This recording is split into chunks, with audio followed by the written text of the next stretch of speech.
Hi guys, welcome back to another video. If you're new here, my name's Ebony and I'm currently living in Riyadh, Saudi Arabia. Today I'm going to be giving you some tips and tricks on finding a compound here in Riyadh. When we first moved here, finding an apartment or a property to live in was such a minefield, and I still think it is to this day. So I put this video together to hopefully help you on your journey so it's a little bit easier than it was for us. I've got my laptop here with all of my notes that I want to talk through, so I'll be referring back to this. We've done all of our research. We've reached out to a million different places, so we have all the information here for you. So first up, what is a compound? A compound is basically a big gated community with high walls, security at the front of the compound that obviously monitor access in and out. So they're very safe residential areas that are great for obviously people with families in particular. Since there's been such an influx of expats in the last 1 to 2 years, I would say, here in Riyadh and Saudi in general, the prices for compounds has skyrocketed. This is because the demand is just so high, and obviously there's only so many compounds that are available here. I know they are doing a lot of real estate work and they're building so many more compounds throughout the city, but obviously they just can't keep up with the demand that is currently here at the minute. So you will find that when you actually reach out to a lot of these properties, you don't get a reply because they're full and they don't have time to take your request. They've already got people in the compounds that aren't going to be moving out for a long time, so it's very difficult to get a response, and when you do, you end up on a waiting list, which can be anywhere from a few months, which is kind of crazy. Normally within these compounds, it's actually like a mini city within the four walls, which is crazy. When we went to view some of these and when we looked at them online, we were just mind blown with how much stuff is in there. I've wrote down a few points of things that you can actually find in these compounds. So obviously one of them is swimming pools and gyms, which are open for both male and female to use. There's also different activities for kids.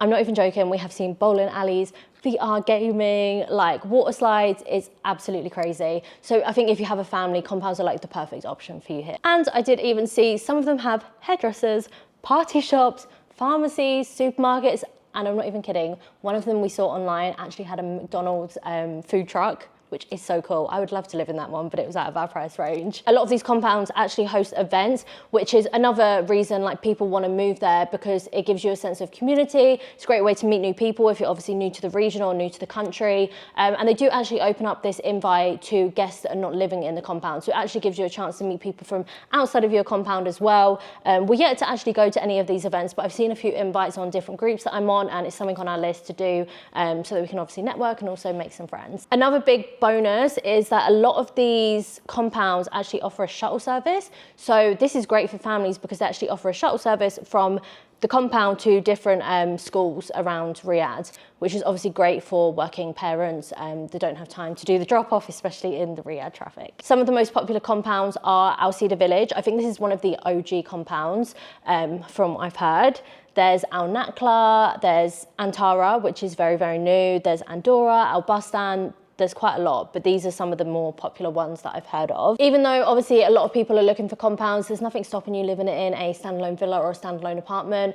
Obviously you don't get the benefits that you do from living in a compound, such as the amenities and maybe the community. So you'd have to maybe pay for a gym membership. On top of that, you'd have to put yourself out there in other ways to meet people and do networking and stuff like that. But obviously a standalone option, because you're not getting all of this included, it is a lot more affordable. We found a few different options when we were looking, because we looked at both routes just to see what would be more suitable for us. And we did find different prices from 80 to 100K for a 2-bedroom apartment. We obviously were not looking for villas because it's not something we need right now. So you're probably wondering, how do you find these compounds?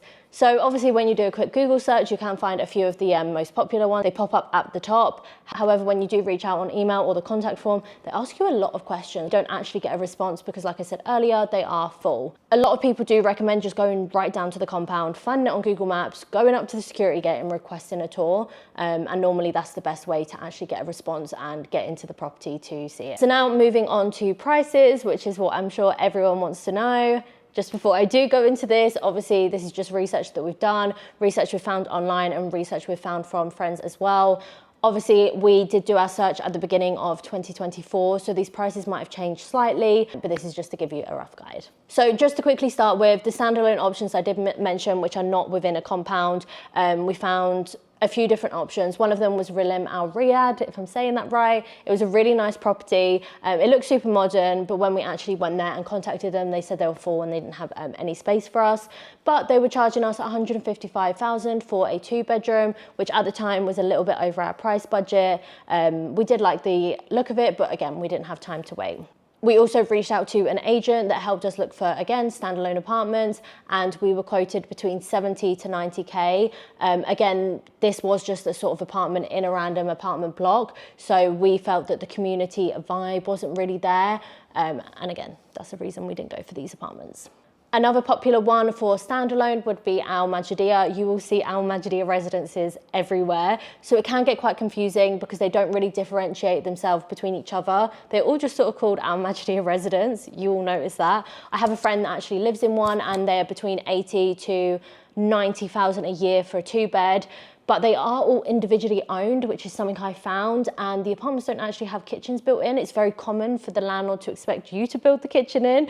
So for us just moving here, we didn't want to move into an apartment and then have the stress of having to build a brand new kitchen in someone else's apartment, basically. So yeah, we thought that was a little bit too much hassle just for our first time moving here, and obviously coming over from Dubai, we weren't just moving in the city. They do have some lovely options, and I definitely check them out because some of them do come with already built-in kitchens, so you never know what you're going to find and what will be available. And then moving on to compounds.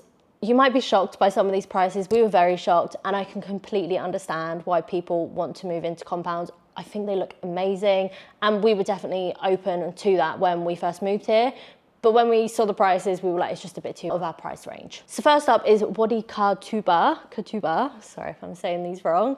And yeah, they charged us 128,000 for a 1-bedroom and 185,000 for a 2-bedroom, which is kind of crazy, I think. Very, very expensive. Prices do actually go up to 330,000 riyals for a 4-bedroom villa. The property was amazing, and the pictures and the amenities we loved, but they were actually full.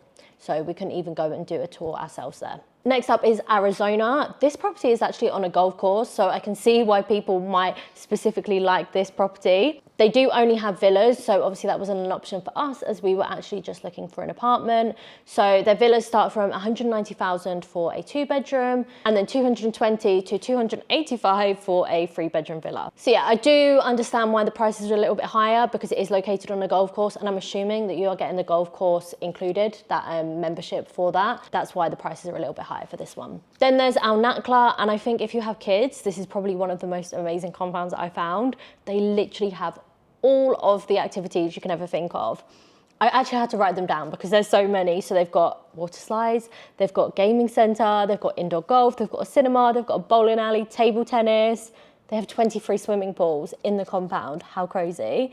And guys, they even have a Starbucks. So I mean, a winner until you see the price. So it was 155,000 for a 1-bed, 200K for a 1-bed villa. And prices went all the way up to 600,000 riyals for a 4-bed villa, which I just think is crazy. But I think if you have kids, then maybe it's worth spending that little bit of extra to have all of them amenities included.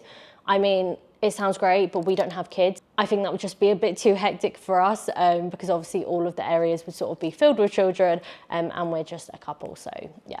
And there's Al Bustan Village, and it's definitely giving 5-star resort vibes, but so is the price. I think this is one of the most expensive we found, and it's 196,000 riyals for a 1-bedroom apartment. What? That is insane to me. Prices actually go up to 750,000 for a 4-bedroom villa. If you have the money, it looks absolutely beautiful. Like the amenities, the pool literally looks like a 5-star hotel pool. Like it looks so nice.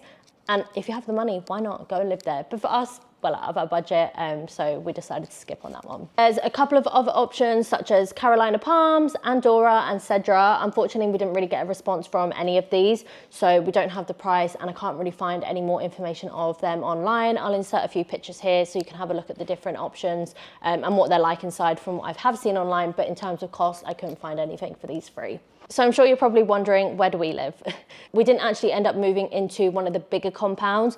I would say we're in like a semi-compound. So we don't have the big 4 walls that surround the area, but we are like a big block of apartments. There's like 2 to 3 blocks under our property, and our property is called Flow. We're in Nargis, which is the north of Riyadh.